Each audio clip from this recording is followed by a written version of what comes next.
ये है कि न्यूक्लियर रेडिएशन तेजी से हमारे पाकिस्तान में फैलना शुरू हो गया है। मेडिकल इमरजेंसी आ गई है पाकिस्तान में। पिछले चंद रोज में जो बड़ी तादाद के मरीजों की अस्पताल लाई गई है, आप अंदाजन बता सकती हैं तादाद आखिर कितनी है? इसमें कमी हो रही है या फिर इजाफा हो रहा है? Big nuclear truth which Pakistan is hiding. आपने हर लिहाज से जो चीजें की हैं, वो तो कोई कॉन्फिडेंस आपके अंदर तो रह ही नहीं सकता। हमारी न्यूक्लियर फैसिलिटी को करियाना के करीब जो है उन्होंने हिट किया है। पूरा इंटरनेट के ऊपर जो न्यूज़ चैनल्स हैं वो इसको कवर कर रहे हैं कि वहां पर रेडिएशन फैलना शुरू हो गया। 100 किलोमीटर से ज्यादा एरिया में ये फैल चुका है। दवाइयां नहीं मिल रही, उनको ये नहीं समझ आ रहा कि करें तो क्या करें। भारत ने वहां पे हमला कर दिया जिसकी वजह से न्यूक्लियर प्रोलिफरेशन का खतरा हो गया और कोई मिस्र का जहाज जो है वो लैंड किया और बाकायदा उसकी वो लैंडिंग जो है वो मुतलका जो एविएशन का डाटा वाली वेबसाइट है वहां पे नजर आ रही है और अमेरिका से कोई चीज आई है वो नजर। करियाना हिल्स को करियाने का स्टोर बना दिया गया और ये एक मेन वजह है कि जिसकी वजह से ये न्यूक्लियर फैसिलिटी है पाकिस्तान में। और जब इंडिया ने बमबारी की है तो इस पे जब अटैक हुआ तो वहां से न्यूक्लियर रेडिएशंस, आपको सादा सी अल्फाज में बताएं तो जहरीली गैसें वगैरह निकलना शुरू हो गई और ये एक मेन वजह बनी है कि जिसकी वजह से ये सीज फायर हुआ है। जब पाकिस्तान ने अमेरिका को बताया कि अच्छा देखिए, मैं इसलिए कह रहा हूं कि ये एक टेम्परेरी फेस है और मोदी अपने मुंह से कह रहे हैं कि वो बहुत बड़ा दोबारा हमला करेंगे। तो ये सीज फायर उसी वक्त कायम हो सकती है ना जब दोनों तरफ की क़यादत और अवाम ये समझ ले कि ये एक दूसरे का खून बहाना जो है ये सही बात नहीं है। जय हिंद दोस्तों। पाकिस्तान में इस वक्त रेडिएशन फैलने से मेडिकल इमरजेंसी घोषित कर दी गई है, लेकिन अभी भी पाकिस्तानी आर्मी ये एक्सेप्ट नहीं कर रही है कि भारत ने हमारे न्यूक्लियर बेस पे अटैक किया है, क्योंकि इससे काफ़ी इंटरनेशनल बेइज्जती होगी पाकिस्तान की। पाकिस्तान में रेडिएशन फैलने से काफ़ी लोगों को हेल्थ प्रॉब्लम आ रही है। 100 किलोमीटर तक की रेंज में पूरा गाँव खाली करा दिया गया है, ये कह के कि हिंदुस्तान फिर से हमला कर सकता है। लेकिन वहाँ की पब्लिक को अभी ये नहीं बताया गया कि हमारे यहाँ रेडिएशन फैल चुकी है, जो कि भारत के ब्रह्मोस मिसाइल ने यहाँ पे अटैक किया था उसमें मिलिट्री बेस पे। चलिए वीडियो आगे देखते हैं पाकिस्तानी को क्या रिएक्शन है। दोस्तों इस वक्त बड़ी इंपॉर्टेंट चीज ये की जा रही है और कही जा रही है वो ये है कि भारत ने पाकिस्तान की न्यूक्लियर साइट्स पे कोई हमला किया। मतलब how come this is possible, ये कैसे मुमकिन है? लोग क्लिप्स डाल रहे हैं और ट्वीट कर रहे हैं कि हमें बोला गया है कि उस इलाके के 100 किलोमीटर तक का एरिया आप खाली कर दीजिए। कुछ दिन पहले जेडी वांस ने कहा था कि हमें 2 रुपए का फर्क नहीं पड़ता है, आपको जो करना है करो, it's none of our business. तो ऐसा क्या ट्रिगर था नाविका, ऐसा कौन सा ट्रिगर था जिसकी वजह से पूरी दुनिया आ गई कि जी लड़ाई खत्म करो, लड़ाई खत्म करो? ये बिल्कुल ठीक कहा है सदर ट्रंप ने, 2 बातें कि ये एटमी जंग के दहाने पे पहुंच गए थे। मेडिकल इमरजेंसी आ गई है पाकिस्तान में और एक नाइटमेयर जैसी सिचुएशन है। ये देखिए पूरा इंटरनेट के ऊपर जो न्यूज़ चैनल्स हैं वो इसको कवर कर रहे हैं कि वहां पर रेडिएशन फैलना शुरू हो गया। 100 किलोमीटर से ज्यादा एरिया में ये फैल चुका है। ये ऐसी इतनी बड़ी न्यूज़ है, लेकिन पाकिस्तान इस न्यूज़ को दबा भी रहा है। ऐसी सूरत में हमें कोई वो बात नहीं करनी चाहिए।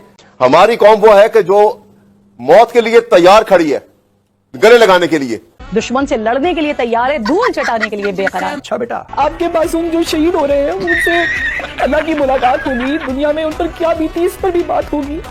हम तेरे आगे दरख्वास्त करते हैं, इस मुल्क के हिफाजत फरमाना जो तूने हमें अता किया है। खबरें बड़ी हौलनाक और बड़ी खतरनाक हैं क्योंकि अजीबोगरीब किस्म की खौफ और डर की फिजा है। पाकिस्तान हमला नहीं कर सकता इंडिया की न्यूक्लियर साइट्स पर, एक बात।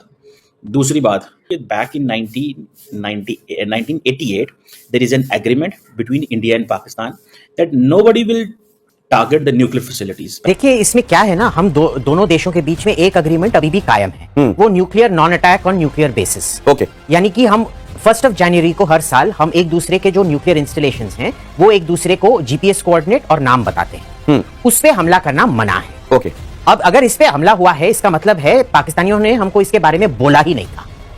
ठीक है ना? अच्छा, तो इसका मतलब ये है, अब देखिए हमने डायरेक्ट बेस पे अटैक नहीं किया है। अगर आप सैटेलाइट इमेजरी देखेंगे बेस है, ये मिसाइल कहां गया है कि देख हमको पता है इधर क्या है ना?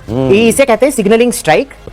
तो ये वो जगह है जहां के बारे में तो बताया भी नहीं गया कि यहाँ असल में एटॉमिक एक्टिविटी कोई चल रही है।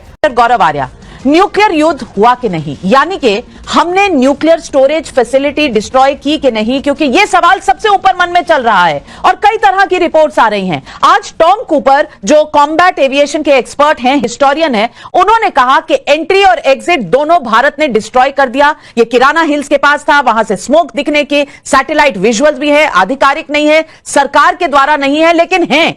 आज मैं पूछना चाहती हूं, जब प्रधानमंत्री नरेंद्र मोदी कह रहे हैं कि न्यूक्लियर ब्लैकमेल के सामने भारत घुटने नहीं टेकेगा, क्या उसके पीछे यही किराना हिल्स वाला धुआं है, जहां पर भारत ने अपना पूरा जोरदार एयरफोर्स का प्रदर्शन दिखाया?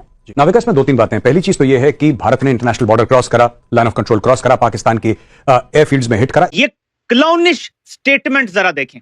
ये बंदा पाकिस्तान का 17 सीटों पे वजीर आजम बनाया गया। गाइस, दुख सबको है, हमें पता है, मगर मैं 3 दफा फील कर चुका हूँ, ये शायद कोई और भी कर चुका हूँ, मगर जैसे अब्दुर्रहमान भाई ने कहा है कि प्राउड है मेरे लिए, हमारी टीम के लिए अल्फाज सबसे ज्यादा। आज उस बेचारे जोकर को पहले टैंक पर चढ़ाया गया ले जाकर, मैं शहबाज शरीफ साहब की बात कर रहा हूं। शहबाज शरीफ साहब ने बार बार कंधे पे हाथ रख के ये बता दिया कि सब कुछ आर्मी चीफ जनरल मुनीर साहब ने किया है। शहबाज शरीफ साहब ने कहा है कि जो हालिया कॉन्फ्लिक्ट हुआ और ऑपरेशन हुआ है, उसमें हमने 1971 का बदला भारत से ले लिया। कहता है कि हमने 71 का बदला ले लिया है। भाई, भारत के कौन से टुकड़े हुए हैं?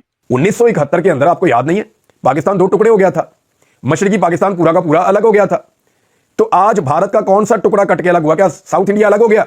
90,000 के करीब हमारे फौजी जवान, अफसर, एहलकार, कुछ सिविलियन, ये मिला जुलाकर 90,000 के करीब वहां पर हथियार डाले गए। के सरपरस्त कह चुका है वो, अब नाम लेकर पाकिस्तान को, पाकिस्तान की फौज को, फौज के बड़ों को आतंक के सरपरस्त कह चुका है। I consider Pakistan to be a failed state, a terrorist incubator, and so it was good that India moved against it. क्या मुंबई का नाम मुंबईस्तान हो गया है, या मुंबई कराची के साथ मर्ज कर गया और हमने उसे कराची का हिस्सा बना लिया? क्या हुआ है? कैसे हमने बदला ले लिया है? और ये जोकर साहब कह रहे हैं कि हमने बदला ले लिया, मतलब 5 जहाज या 4 जहाज गिरा के, जो उन्होंने पहले हम पर 24 मिसाइल मारे, फिर उन्होंने हमारी एयर बेसिस के ऊपर मिसाइल मारे, लेकिन हमने बदला 1971 का ले लिया। कौन से टुकड़े हुए हैं? कितने भारतीय फौजियों की पतलूनें उतार के आपने अपने पास रख ली हैं? हमारी तो 90,000 वहां रह गई थी। कितने भारतीय फौजियों की पतलूनें हैं जी हमारे पास, जरा बताया जाए। भारत के कौन से हिस्से को हमने तोड़ा है? क्या मुंबई का नाम मुंबईस्तान हो गया है, या मुंबई कराची के साथ मर्ज कर गया और हमने उसे कराची का हिस्सा बना लिया? क्या हुआ है? कैसे हमने बदला ले लिया है? लेकिन ये क्लाउनिश स्टेटमेंट चल रही है, क्लाउनरी है जो पाकिस्तान पे इस टाइम छाई हुई है। लेकिन बात इससे आगे है, जो आपको सुनाना चाहता हूं वो ये है, जरा सुने। मेरे पाकिस्तानी, ये बंदा खुलेआम ऐसी पॉलिश करता है, तो ये बंद कमरों में कैसी पॉलिश करता होगा, हम लोग सिर्फ इमेजिन कर सकते हैं, पहुंच नहीं सकते वहां तक। जरा सुने।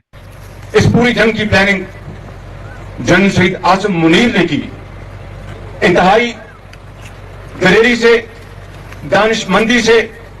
मैं उसका जाती तौर पर गवाह हूं, क्योंकि उन दिनों में दिन रात मेरी इनसे टेलीफोन पर और हमारी फेस टू फेस मुलाकात होती थी।